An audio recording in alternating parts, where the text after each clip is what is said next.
It's Wednesday, October 20th, and we're here for our midweek Oasis Wednesday night service at the Oakland Center for Spiritual Living. I welcome everyone. Hello, church family. Thank you for joining us tonight. We're so really glad to have you with us. So what is our Wednesday night service? Why do we call it an oasis? Because we consider it a place where we can be together as a community to be spiritually refreshed between Sundays. And we present our Wednesday night service in our version of what a satsang style is, with the intention that these gatherings be informal, intimate, and rich.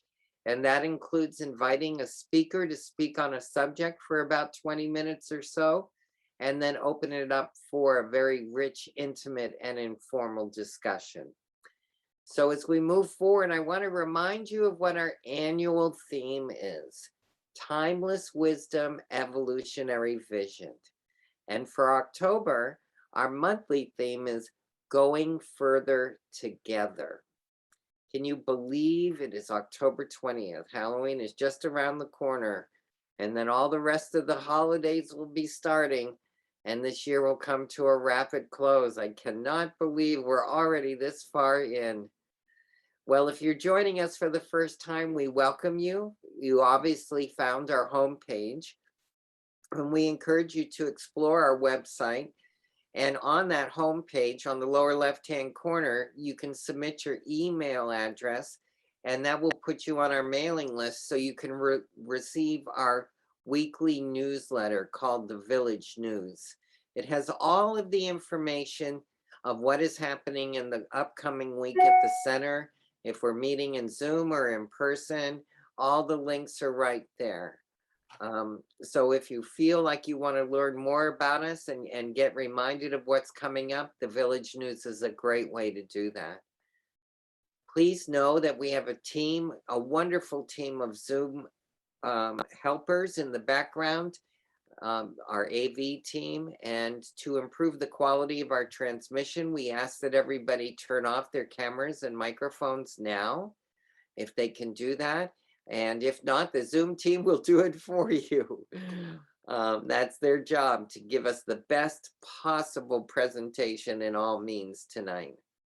Please stay tuned for our special and important announcements. We have a lot going on at the center. We're in a transition period. We're beginning the process at the end of the month of soliciting and looking for and seeking and finding a new minister, a new senior minister. But in the interim, in the meantime, we have what I call an acting senior minister, and she's here tonight, Reverend Jerry Carter. So thank you, Reverend Jerry, for always being present with us on Wednesday nights. So thank you in advance. So at this time, I'd like to move to our opening prayer.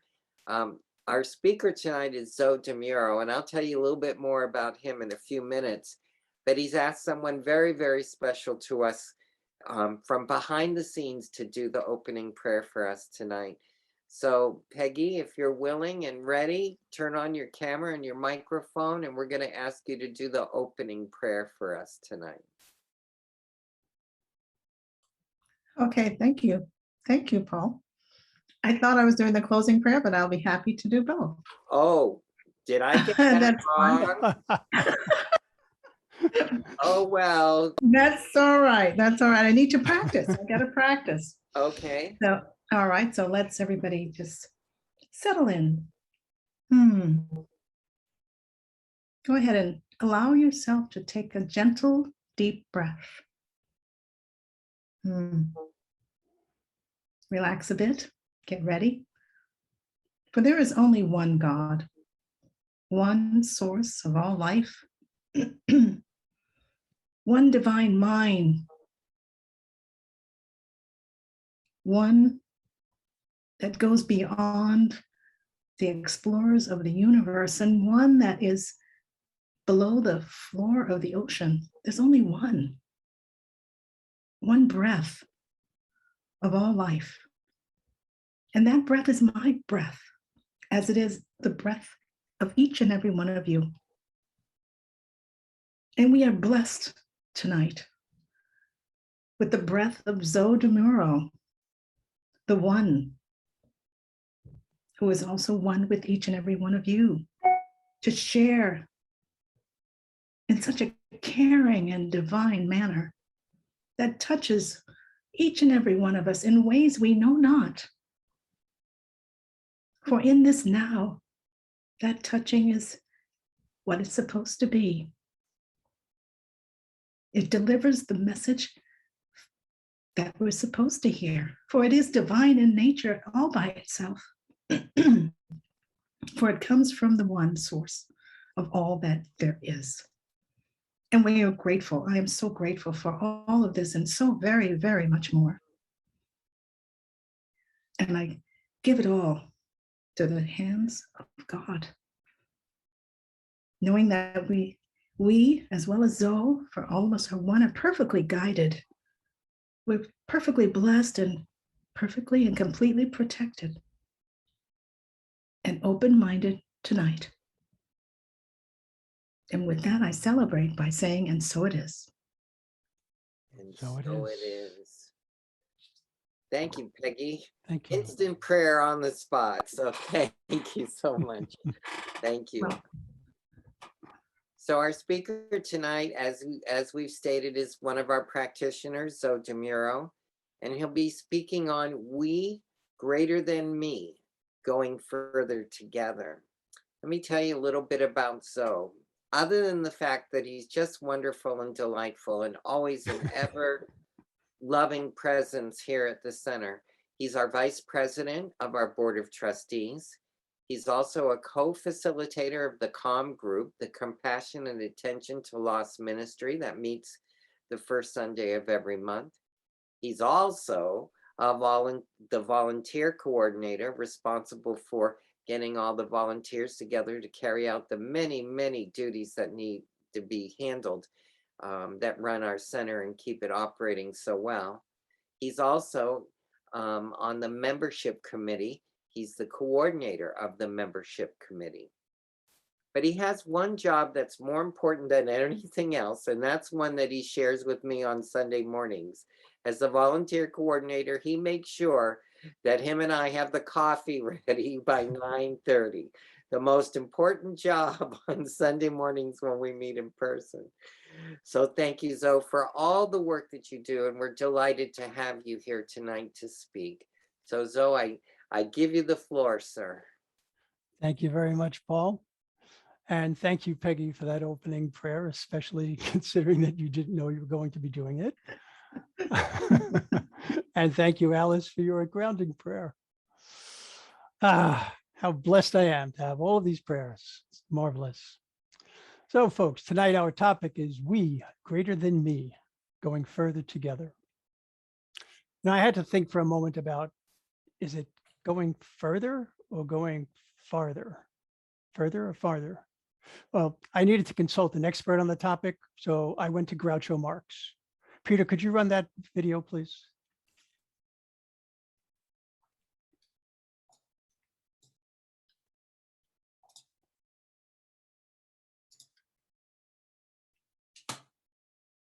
Still, you wait here. Anything further, Father? Anything further, Father? That can't be right. Isn't it anything farther further? All right, well, that obviously didn't answer my question at all. Nevertheless, we are here to talk about we versus me. Sounds pretty simple. We greater than me. No brainer. We're done. Good night, folks. Oh, no, there's more. Peter, could you bring up the next slide, please? Yeah, hold on. Okay. Let's see.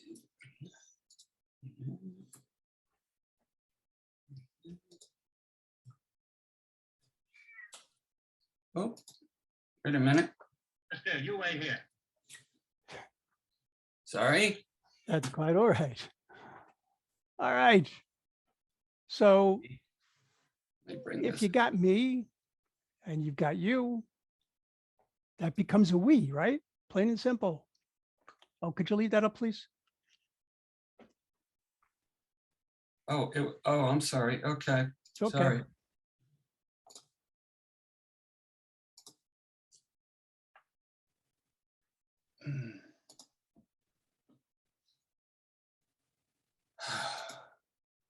Mister, you wait here. Anything further, Father? Anything further, Father? That can't be.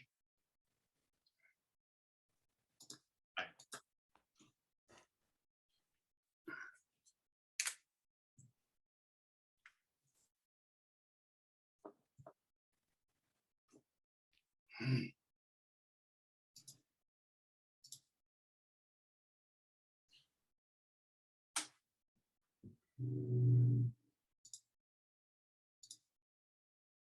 There we go. There we go. Hey. All right. So we started off with the idea of me and you equals we. Well, not necessarily. And quite honestly, what we're talking about tonight is not simply two people being in the same place at the same time. That does not necessarily equal a team. I mean, look at these poor souls. How far do you think they're going to get? Probably not too far. So we are going to talk about teams tonight. Now, understand that a team can be many different combinations of people. Peter, would you bring up the next slide, please? So here's a definition that I think works well. A team is a unit of two or more people who work together to achieve a goal. Team members share a mission and the responsibility to achieve it. That's more like a team. It's not simply just some combination of people. Just to put this presentation on tonight required a very extensive team, or a whole group of teams, if you will. There was the selection of the topic. There was the notices about this evening. There was the technical setup. So many different people had to be working in concert just to bring this together tonight. And of course, if you're going to talk about a team, we have to get into the obligatory statements about team. Next slide, please. There is no I in team. Okay. But Michael Jordan said, there's no I in team, but there is in win. And Robert Cheek said, there is no I in team, but there is an E for everyone. A team achieves more when everyone contributes. Next slide, please. So I love a good acronym. Team. Together, everyone achieves more. That's almost as adorable as examples of teams. Peter, if you will. Oh, you gotta love corgis working at concert. That's a good team. Next one, Peter. And if that one didn't do it for you, how sweet is this? I mean, it just doesn't get any sweeter. But not every group of individuals with the same goal in mind necessarily makes for a good team. You might recall the story of the blind men who came across an elephant and they were trying to understand exactly what sort of thing this actually is. In fact, none of them was able to understand just what it was because something was missing. Yes, they could say, well, it was snake-like, it was like a rug, it was like a spear, a tree. But what was missing? What was missing was not their eyesight, but rather communication. So there's a lot more to what makes a team a team.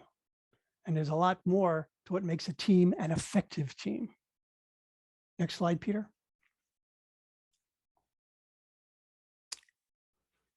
This model talking about forming, storming, norming, and performing was developed by a psychologist by the name of Bruce Tuckman in 1965. And frankly, it's a mostly forgotten gem. It's not brought up often enough. In a previous lifetime, well, it seems like it was a previous lifetime anyway, in my corporate days, I consulted companies on organizational development. And this model helped explain many of the difficulties that my clients faced. So people get put together and it's a team. So, all right, here we are, we're a team, let's go. Well, when a team forms, usually it has some sort of a name. Maybe the name is going to say what it does, like the AV team, for example. But it really needs to find its collective identity.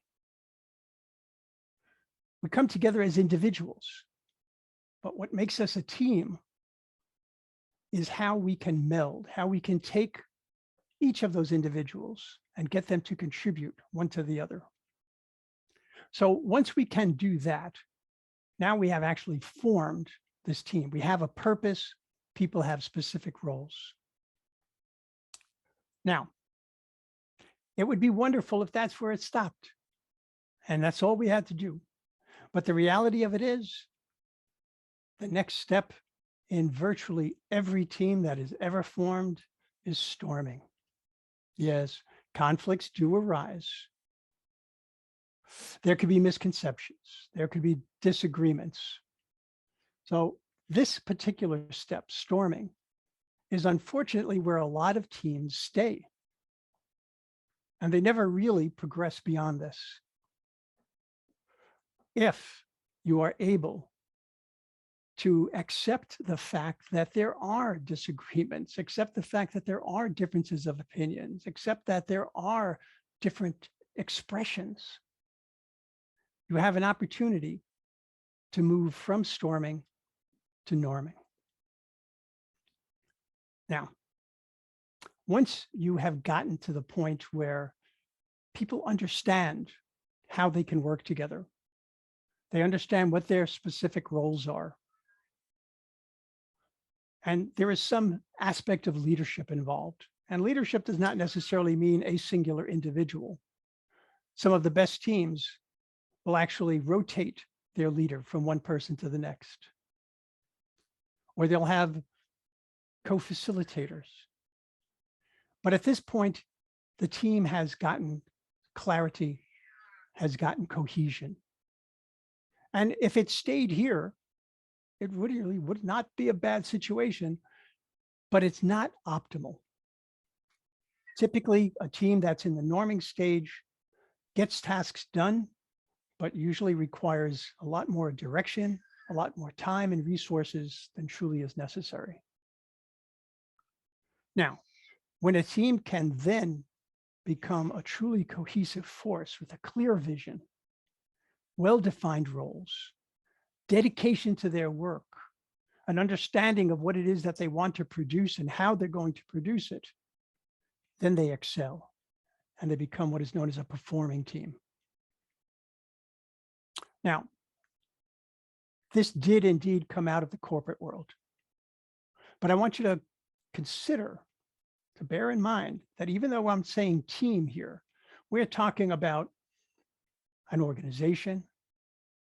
We could be talking about a committee. We could be talking about a marriage, a relationship. And you know what? All teams go through the same stages at one point or another. And it's also important to recognize that this is not a simple linear process. If something changes in the team or around the team, you could find yourself moving backward. So for example, in a family, a child is born or a child goes off to college. That changes the family dynamic significantly. In a relationship, you get past that initial romantic rush and all those lovely, quirky traits that you loved so much really become a nuisance. Like, ugh. In a spiritual community, you bring in a new minister. In a discussion group, you add a new member. In your relationship with God, yes, in your relationship with God, it is possible to be storming. God doesn't storm. But I can say for myself, there have been times that I've said, really, God? Really? it was so necessary that this happened or that happened. That's an example of storming, if you will. And it requires that I sit back and I understand just what it is that is going on. What am I contributing? What am I not contributing? I can look at the facts, but I also need to look at the truth.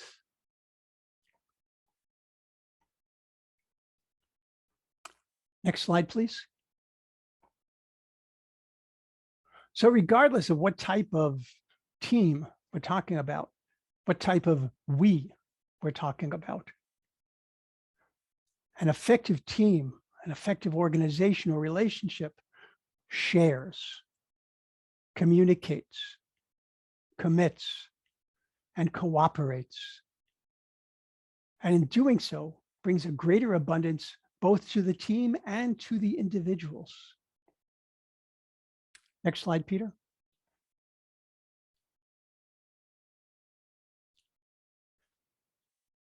Now, one of the hallmarks of a successful we is that the qualities that make the collective successful are also found in the individuals participating in that we. So trust, which is so crucial to a team's being able to truly perform well. Trust is built through sharing, listening, supporting, appreciating different opinions, appreciating different perspectives, and even different processes. Then the energy and the strength of the we can be brought to bear on the task at hand. So as we go through the rest of this presentation, I want you to think about all the different places in your life where you are part of a we, part of a team, and see how these various ideas land with you.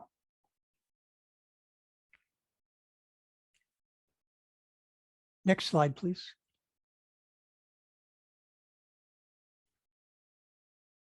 Having a clear understanding of the we, identity and purpose, valuing the unique talents and gifts each member brings, creatively working together with leadership that holds the group steady on the path to achieving its goals while maintaining collaboration.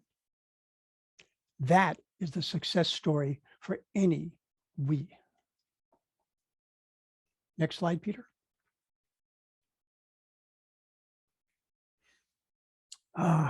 We are a welcoming and inclusive spiritual community. I'm sure you've heard those words if you've attended any of the services at the Oakland Center. Yes, we are a welcoming and inclusive spiritual community, except when we're not. It's like, but wait a minute. Zoe, don't you understand? We're the enlightened people. We're the enlightened ones. Yes, we are. Mostly. Most of the time. Next slide, please. Tracy Brown, brilliant writer, brilliant, excuse me, practitioner,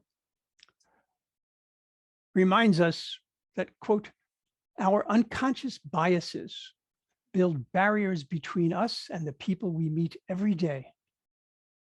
When we are unaware of the ways we demonstrate our biases, we miss opportunities to build bridges with people.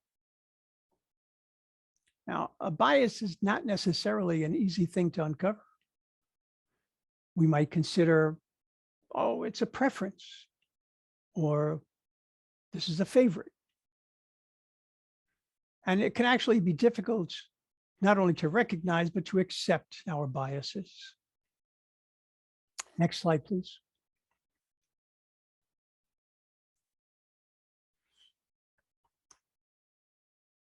In our philosophy, we speak of how each of us is one in and with the one, the creator, the universe, God, whichever term resonates with you.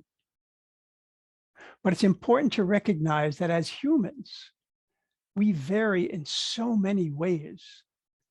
And therefore, it's actually fairly easy to unwittingly exhibit bias.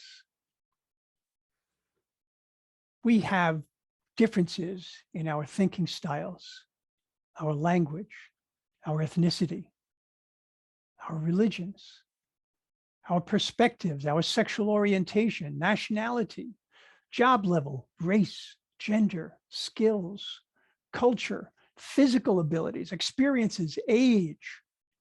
All of these are part and parcel of who we are. And all of these can contribute to how we are viewed by others and the perceptions that they make and the assumptions that they make. Next slide, please.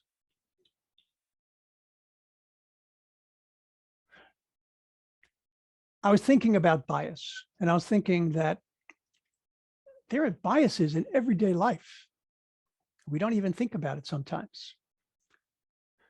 Okay, here's a direction that I was given years ago when I first moved into this part of Oakland. It says, all right, I want you to take 13 and I want you to head towards Hayward. Well, that would be great, except I had absolutely no idea where Hayward was relative to where I was at that time. So there was a bias, if you will, towards a particular understanding and knowledge, which I did not have. The Christian work ethic. Well, if I'm not Christian, does that mean I have a different work ethic? Does it mean I have a better one, a worse one? And the next one, of course, that's pretty straightforward. As of 2021, the average median salary for men is about 18% higher than women's. That's a bias and an injustice, if ever there was one. This next one, the halo effect, is very interesting. If you think about an organization that you dislike, or a person that just exhibits some really terrible behaviors, and someone tells you something about that organization or about that individual that's just not a good thing to hear, we have a tendency as people to go along with that. Well, the halo effect is the exact opposite of that. When we see an organization or an individual or a situation, whatever it might be, that we like, that we feel is in alignment with us, with our values, with our perceptions, we want to believe the best for that individual, for that organization.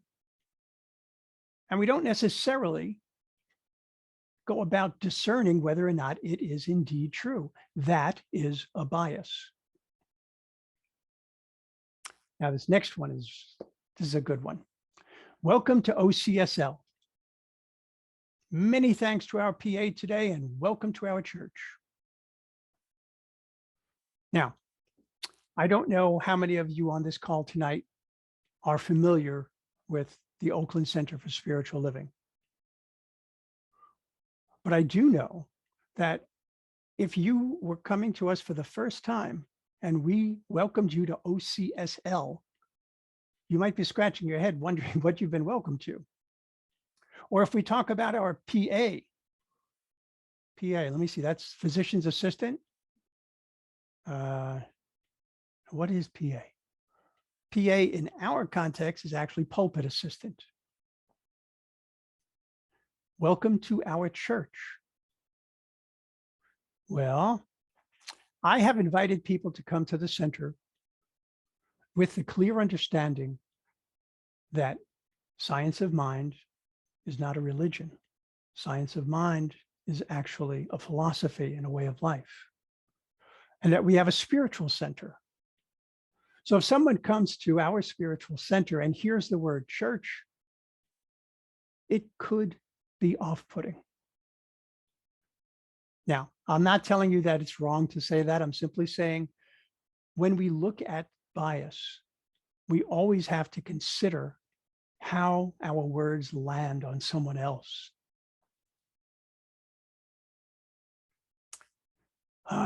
He's too old to change. or she's too young to take seriously. Ageism, plain and simple. Well, he is from Berkeley, or he is from New York. So we take things that we believe to be true about people from Berkeley, about people from New York, and that colors so much of what we see when we see that person. This one is my absolute favorite.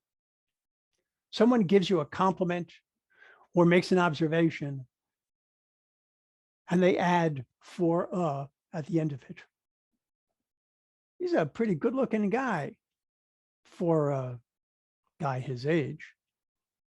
Oh yeah, she was really great for somebody who, was doing that particular job. It's like, no. If you want to give a compliment or an observation, leave off the bias, folks. So it is almost impossible not to exhibit bias at one time or another, in one situation or another. But that is why we share, we question, we explore, we learn about one another, we learn about ourselves. And it almost goes without saying, but I'd be remiss if I didn't say it. Any person of color can attest to the biases they face often and even each and every day, as do many people because of their sexual orientation and a host of other aspects of identity.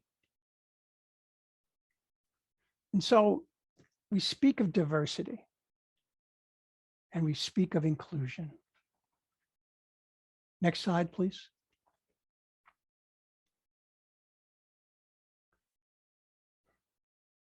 I want you to bear in mind that discussions of diversity are far broader than you might imagine. We see that who we are, where we come from, how we think, what we perceive, all of that plays a part in this discussion. Just as inclusion, true inclusion, allows each individual to be fully themselves, bringing their unique voices and unique ideas to enable each member of the we to be empowered, engaged, and enabled. Next slide, please.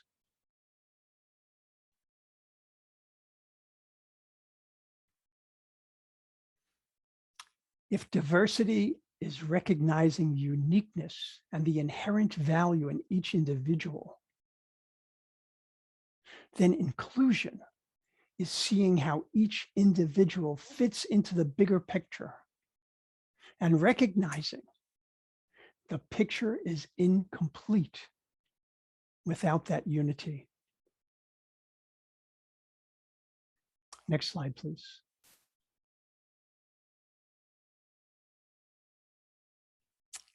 I love this quote from Andres Tapia. Diversity is the mix. Inclusion is making the mix work. So recognize that inclusion of diversity is where the richness lies. Whether it's a meal with all of the component parts imparting flavors that bolster and enhance the dish, or it's performers singing in harmony, that is inclusion. If you hear people sing and you hear everyone singing the exact same note, say, look, we're all inclusive. Yeah, but are you diverse? Diversity and inclusion in song is harmony, and harmonies are beautiful. Next slide, Peter.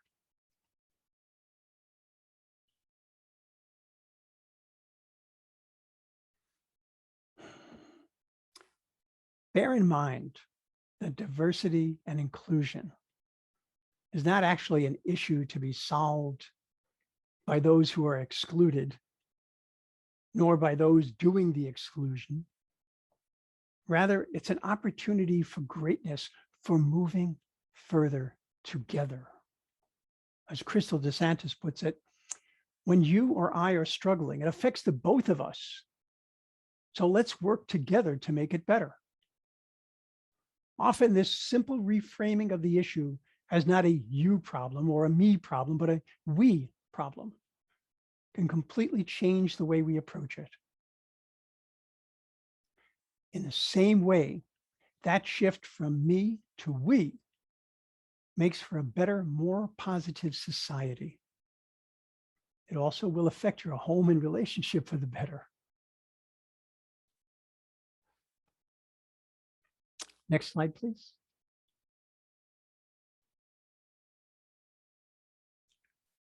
But Ernest reminds us that in our zeal to be inclusive, in our recognition that our spiritual truth is indeed that we are all one in and with the one, we must not lose sight of our humanity. Unity is not uniformity. While all people have the same origin, he says, no two people are alike except in ultimate essence.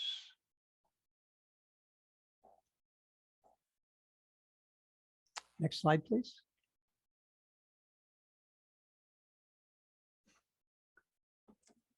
In his pamphlet, 10 Ideas That Make a Difference, Ernest Holmes writes about families, and he speaks of how each child in the family may be quite different from the other. But for a family to function harmoniously, there must be, in his words, a spirit of cooperation. And he goes on to say, and so it is with the larger family of the human race.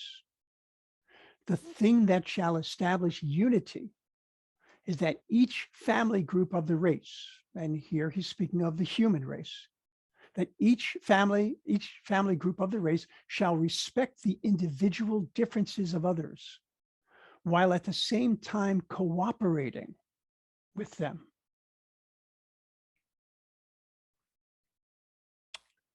When he speaks about cooperation, I want you to understand that cooperating does not mean getting along.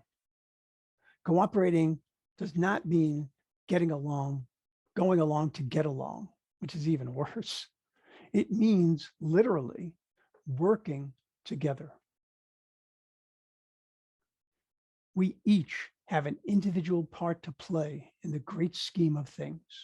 And the most valuable thing anyone can do is to be a little more certain each day that he is meeting life with a deeper understanding and sympathy for others, with a greater sense of love. And that is how we are greater than me. Thank you.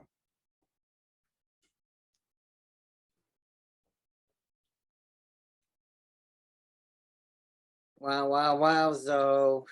Wow, wow, wow. Can we show our appreciation for Zoe, everyone?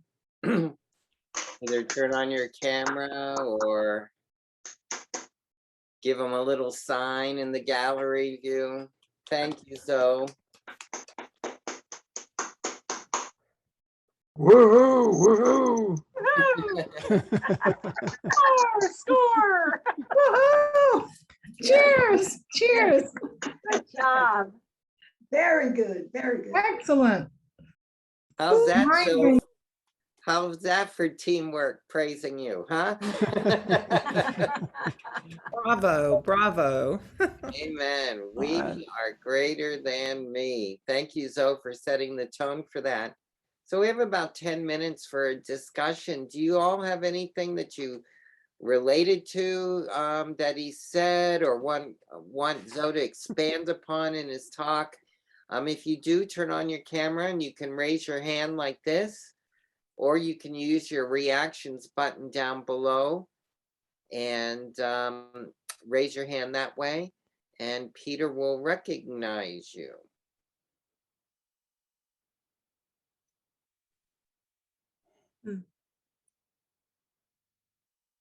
I'll go. Okay, Peter, I recognize you. Thank you. I have I guess what came up for me was it's always been around to some degree, but the amount of what we sometimes known as wokeness is something that I struggle with, because I see it a lot when I look on the internet. I don't look on social media too much. I'm sure it's all out there. And sometimes I think people maybe don't have the idea of cooperating. I mean, I'm sort of answering my own question, but I'd like your take on this sense of what we're going through right now. Because I see sometimes people are just going, I know they're going too far. They're just taking to a point where they're not taking into consideration other people's feelings and the humanity of who the people were. Like people going after Thomas Jefferson because he had slaves. Okay, he was human. But he also came up with some pretty darn good stuff. So I don't know. I do struggle with that sometimes. So what do you think? Maybe other people feel somewhat like that too? I don't know. Well, it's there is that temptation, as I said earlier, to go to the halo effect and say, well, when you consider all the good things that were done, doesn't that outweigh the bad things? And I don't know, to be perfectly honest. I would not, I don't know that I could say, yes, that outweighs things, but I do understand that people operate within a particular frame of reference. Mm-hmm. All right. And for me personally, I grew up in New York City. I grew up in a place where I was constantly surrounded by just about any nationality you can imagine. So for me, being able to see the importance and the benefit of diversity is a very simple thing. Yeah. A woman I knew grew up in South Africa, and all she knew was apartheid. Hmm. She grew up believing that this was the way things are. Yeah. But I think that certainly today, I mean, I can't talk about what happened in Thomas Jefferson's day, but certainly today, it is our responsibility to look beyond our own circumstance.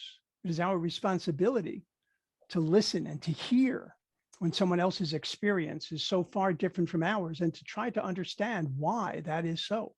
Mm-hmm. I don't know if that answers your question or not.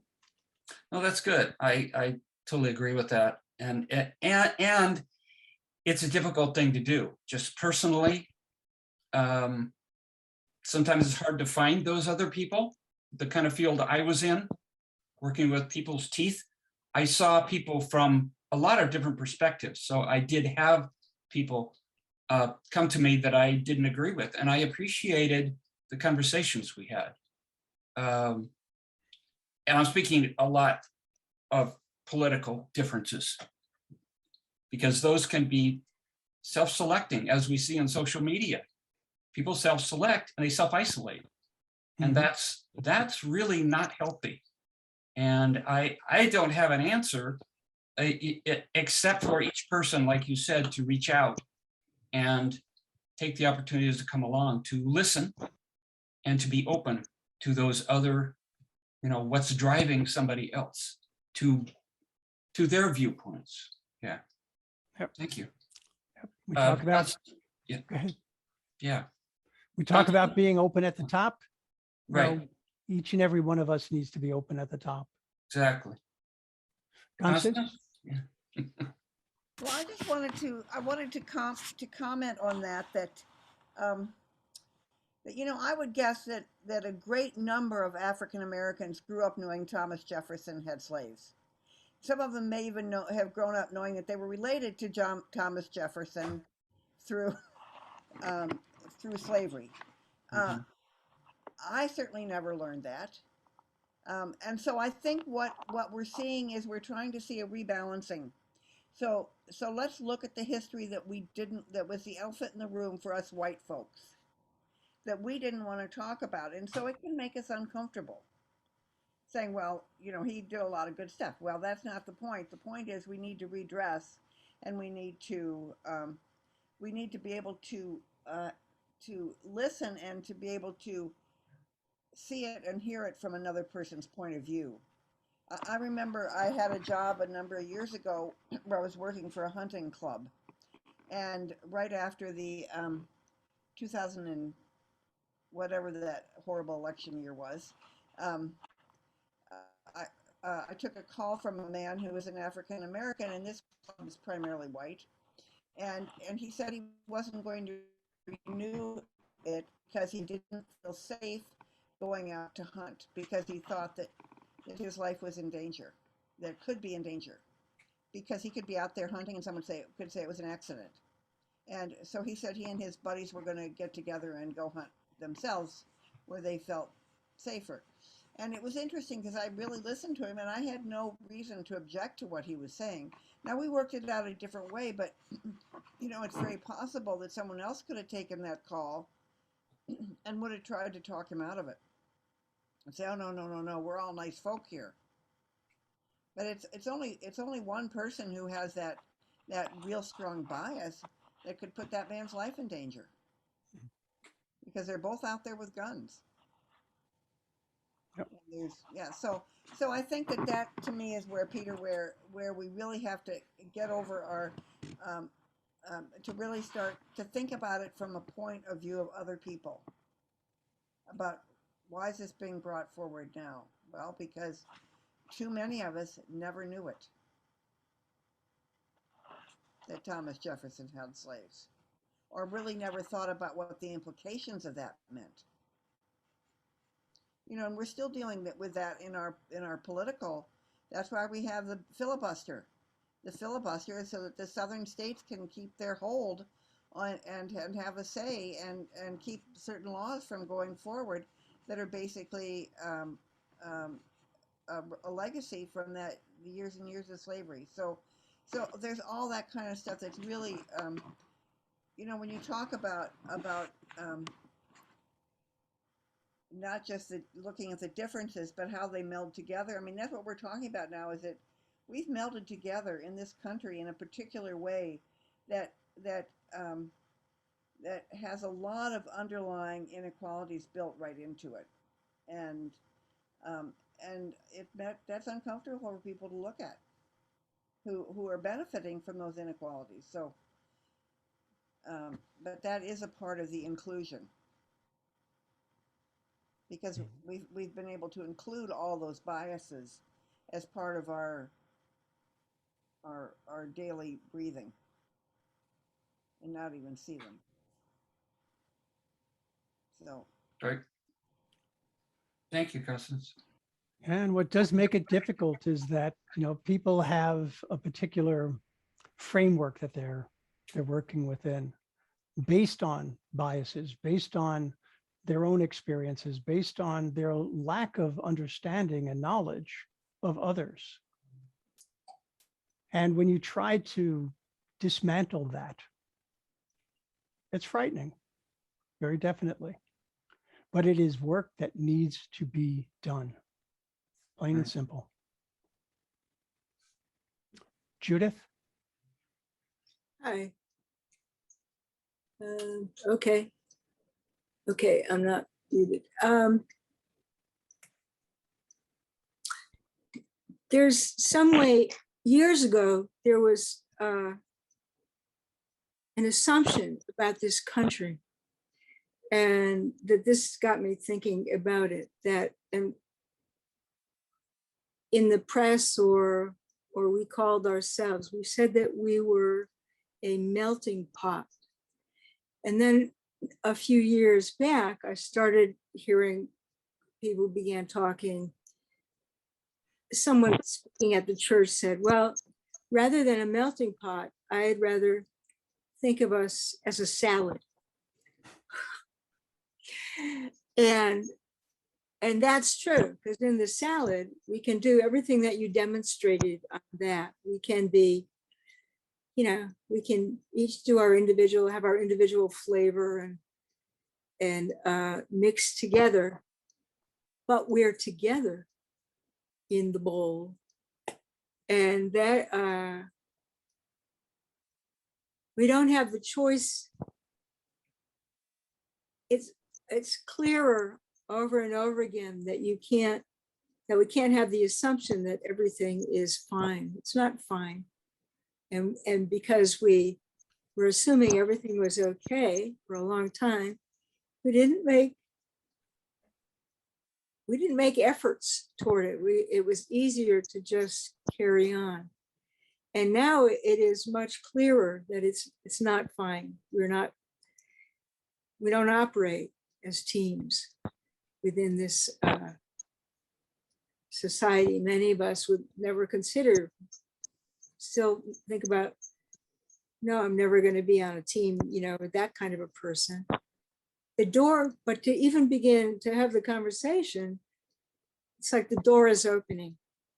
And so the teams, I think that it's like Reverend Joan would say a lot, that everything, unlike harmony and everything that is problematic, underlying everything, is coming up. It's coming up and in a harsh way for healing purposes. It needs to come up because we've been covering it over for so long and pretending. And now,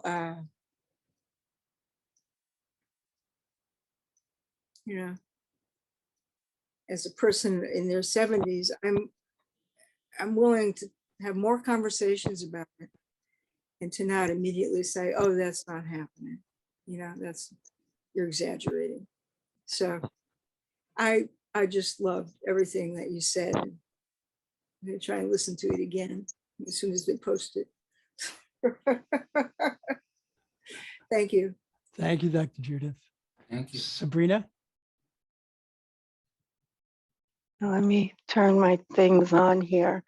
Thank you, Zoe. That was really, really good. And I love the part especially when you made the salad, like the ingredients, all of the different beautiful ingredients were there. And the point was you got to make it work. And that's the part where there is a struggle. And I so appreciate, Peter's question, because I grew up not too far from Zoe. I grew up in Brooklyn, New York. I grew up in a Jewish Italian neighborhood. And, the Blacks were kind of second class citizens. And I said kinder to be kind. But years later, the main club, the main Democratic political club in our neighborhood was called the Thomas Jefferson Club. It still is to this day. And about 20 years ago, my father became the first African-American president of the Thomas Jefferson Club, right? So the club remained the Thomas Jefferson Club, but the people that they started putting into political power started to shift, started to change. The neighborhood started to change. So more people of color, more people from other cultures were coming into the neighborhood. And they did not change the name of the club, but they did change what it stood for. And that's kind of what I'm hearing you say today, is we can change what these things stand for. Some things I think are just way too offensive, way too offensive. So when I see a statue come down, for example, and I'm not sold on TJ, I'm not. I'm just trying to be okay. I'm trying to not be afraid. I'm trying to be happy. I'm trying to be healthy as an African American woman. So I'm not saying don't change things, like change the name, but I'm saying sometimes you have to. Because if it hurts someone that much, that's part of reconciliation. That's part of saying, I hear you, Sabrina. I hear you.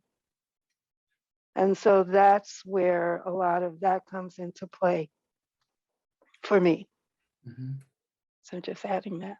Thank you. Great talk, Joe. Great talk.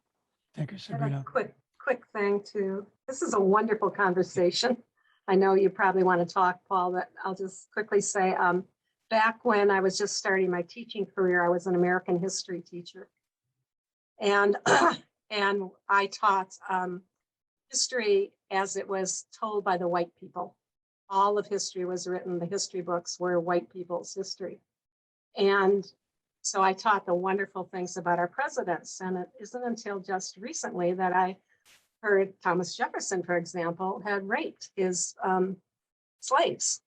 And I thought, God, all this time I have been teaching the white way of life. And it's the way of Columbus. It's not the way of the indigenous peoples. It wasn't about Chief Black Hawk that is in the history books when I taught it. So I'm hearing everybody saying that we are in a time of consciousness raising and a time of change and a balancing out of many deep sorrows that have happened in this country based on racism, et cetera. So I think it's a complicated subject, obviously, and I'm glad that we have a safe place in our community and on Wednesday nights to talk about these things. So thank you. Thanks a lot, Zoe, for what you did tonight, opening this up. Thank you. And for everybody who is brave enough to stay. And Peter, thank you for raising that question. We're all coming from a place that we don't even know of, that we have been historicized. So that's a new word. Thank you. Thank you, Sherry. Mm. Janine? Janine? Have a minute to Janine. Hi, thank Hi. you. So I think that what you uncovered tonight with such eloquence in how you delivered such really rich information was how important it is that we look at ourselves, and that, you know, being able to come together in this discussion means being able to look at ourselves first.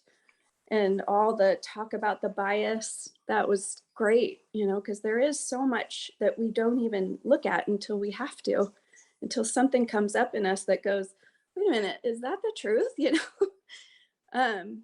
But my favorite comment that you said tonight was diversity and inclusion is harmony, and it makes beautiful music. And I thought, oh, wow, I love that. That's great.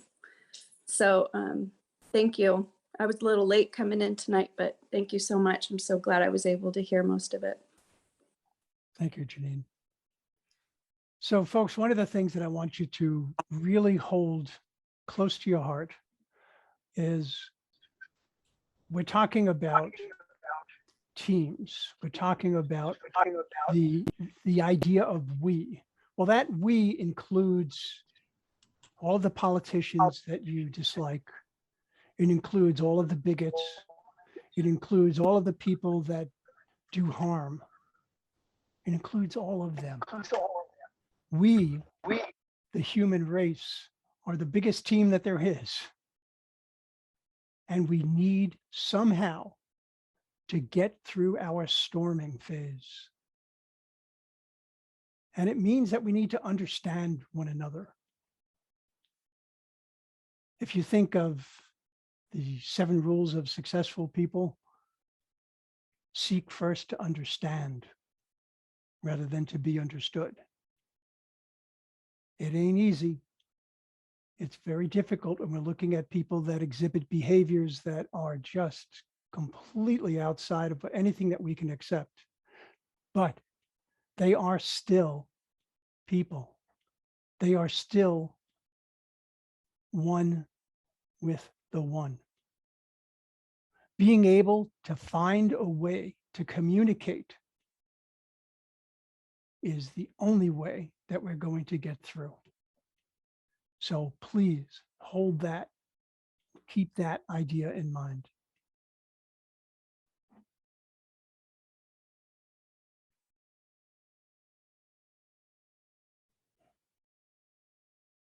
Luis, did you have something you wanted to add? If so, we need to do it quickly. Yes. I think it's a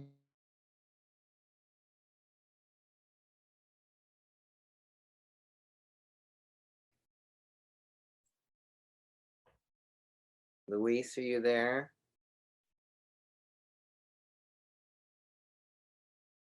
We've lost his audio. Yeah. I was raised in a Catholic school on an island. And the only message that we were taught in history or anywhere else was the American religion and the American history book. We were never taught anything about the island, how we came to be bought by the United States from Denmark or anything else. Nothing that related to the West Indies was ever taught. That's just a sidebar. What I wanted to comment on was this afternoon, I decided to take a friend to Walmart. We got there and this handicap parking space was empty. And being that I have a handicap parking space, I wanted to park there. But I had gone too far forward. So I put the car in reverse, turned on the signal light to park in that parking space, which was on the other side of the lane. And this lady, young lady, pulled up behind me. So I started to reverse, but she absolutely refused to move. And after me waiting and after her sitting there for what seemed like a long time, but it was probably half a minute or so, she took off and pulled into the parking spot. My angst was raised. And I turned to Avi in the passenger seat and I said, you know, if I had a baseball bat, then I thought about it. I realized that was not the right concept to come from. So I sat there for a moment and the guy who was next to that parking spot got in his truck and pulled out. And I had to laugh with myself. Because if I had not, I feel if I had not let it go and held onto it, that parking spot that was for me may not have shown up. Mm-hmm.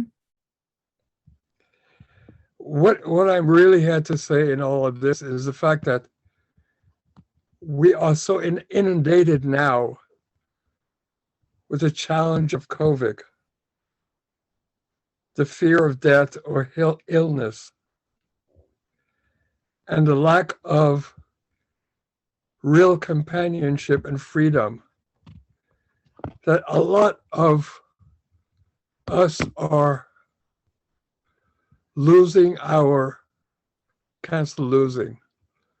have moved away from our thoughts of harmony and unity. We as individuals have gone more to a concept of me and protecting me and getting for me and providing all that I need for me because of jobs, because of COVID, because of masks, because of the media inundating us so much with the fear of what all of this brings. And I am hopeful that as we move out of the COVID adventure through protection, through vaccines, through whatever it takes, that we will get back to and move forward from the singularity to the unity. So thanks very much, Zoe. I think you're right on point tonight. I appreciate you for all that you are and all that you do. Thank you, Luis. Right back at you, bud. Thank you. So with that, we're going to bring our service kind of to a close. I've got some business to take care of. So if you'd stay with us, I'd appreciate it. Again, thank you so much. Peter, if you're ready, we're going to run through our announcements. And there's not too many, but there's things you need to know, like who's speaking next Sunday.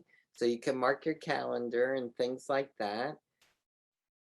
So on Sunday, October 24th, Reverend Jerry Carter is speaking on digging deeper. So that will go right in line with what we're talking about tonight. So join us physically and in person in the sanctuary, or you can watch the service live on live stream or YouTube. Our service starts at 10:30. Please know that if you will be joining us on Sunday in person, everyone is required to wear a mask inside all of our buildings, and we will be practicing social distancing. Next Wednesday, October 27th, practitioner Judith Roberts, who's on the call as well tonight, will be talking on I'll Meet You There. It'll be next Wednesday, meditation at 6:30, service at 7. Our Wednesday night services are going to continue for a while on Zoom. Diversity Circle is diversifying this month. Instead of Friday night on Zoom, they are meeting for a lunch in person, gathering on Saturday, October 23rd from 11:30 to 1 p.m. This will be an open forum for you to bring your awareness to something on your heart, to review the presentations since January, and discuss and identify topics for next year. We might even have some fun diversity-related activities. Bring your lunch and wear a mask. Saturday, October 23rd, starting at 11:30. The community co-creation process is coming up on Friday, October 29th at 6 p.m. and it'll be on Zoom. If you haven't received an invitation and want to attend, now this is a process for our community to begin the process of co-creating the arrival of a new senior minister for our center. So if you haven't received an invitation and want to attend, please email or chat with Constance Chapman at constance@oaklandcsl.org. You need to download the documents from the home page of the website and watch the videos before that evening. A few printed copies will be available on Sunday for those without a printer. We are now a quarter of the way to our goal for Pledge Month. Please make your commitment today. It is so appreciated and allows the Board of Trustees to plan for 2022. We are an incredible village. We have been through a lot together, and together we will go further or farther. The link for the online pledge card is on the homepage. And finally, please, please, please nominate your favorite nonprofit organization for our 2022 program. Let's keep this wonderful program alive. To do so, we need your application. Application is on the right-hand side of the homepage. As you know, everything that you need to know for information about Oakland Center is at www.oaklandcsl.org, our webpage and our website. And please check out our events page. There are so many great events, little groups, big groups, great stuff. I want to thank Zoe for our meditation, Alice for our pre-service prayer, Peggy for our opening prayer, and as always, Reverend Jerry for being here to support us. during on Wednesday nights. The Zoom team behind the scenes are just terrific. We have Peter and Alice and Luis, and Peggy was back there tonight as well. Thank you guys. You make everything real wonderful, and I appreciate that. Let's take a moment and just look at our offering statement, knowing that joyously as I give with an attitude of abundance, knowing that as I give, I do receive. Last Wednesday,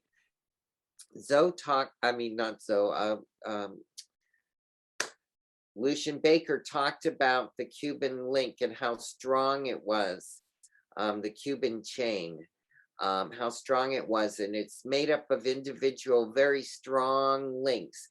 And he said, every last one of us is a link, but the link is only effective if we are giving and receiving.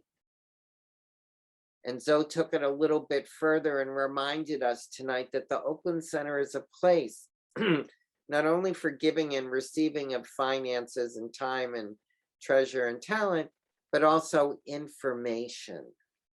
How blessed we are that we can have a forum where we can meet and talk about subjects that might be slightly uncomfortable, that teaches us to listen more and understand rather than be understood. That's what I'm taking away from you tonight. So I strive to do that, to understand more. And in that moment of appreciation, I'm grateful that we have this beautiful Oakland Center for Spiritual Living, a place where we can come and be together and work on these issues, not only to make a world that works for everyone, but at least a little bit better for everyone. And I think we accomplish that every time we meet. So in honor of that, if you'd like to donate to the center, there's 5 ways. The donate button on the website, or you can mail it where the website has the mailing address. You can text it 510-327-3431. Or if you're a Zelle user, you can do giving@oaklandcsl.org, or you can join us in person on Sunday where we have offering baskets that will receive your gift. I, in this moment, am so grateful and bless your offerings. That means to give, but then in the giving, we also receive. So I'm grateful. So I'm extremely grateful for you, for all that you give. Your resume is gigantic here at Oakland Center, and we're so blessed to have you as an asset here at the center. So thank you for talking tonight. Thank you, everyone, for joining us.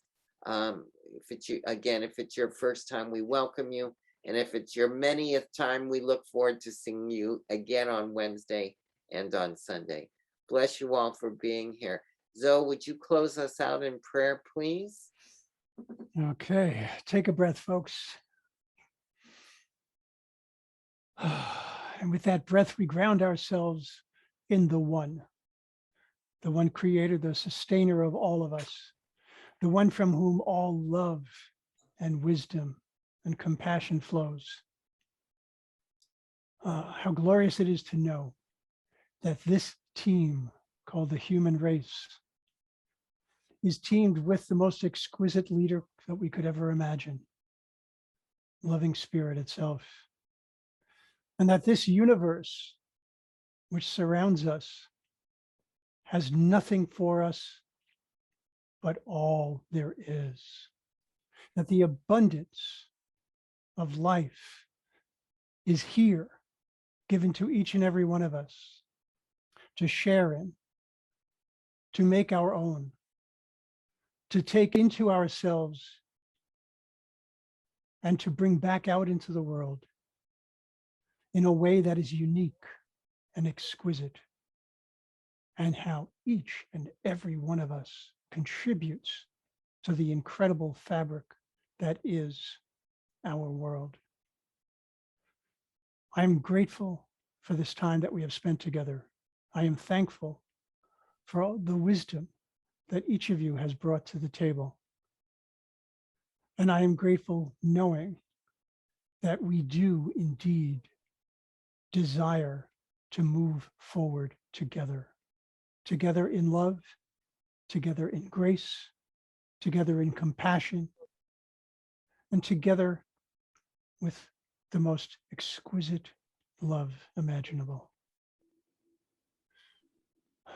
I know that we are blessed, one and all, blessed by each other's presence, blessed by each other's talents, time, and treasure. And in that spirit of thanksgiving, in that spirit of abundance, in that spirit of love, I release my word to the law and to the love of God. And so it is. And so it is. So it Thank is. you again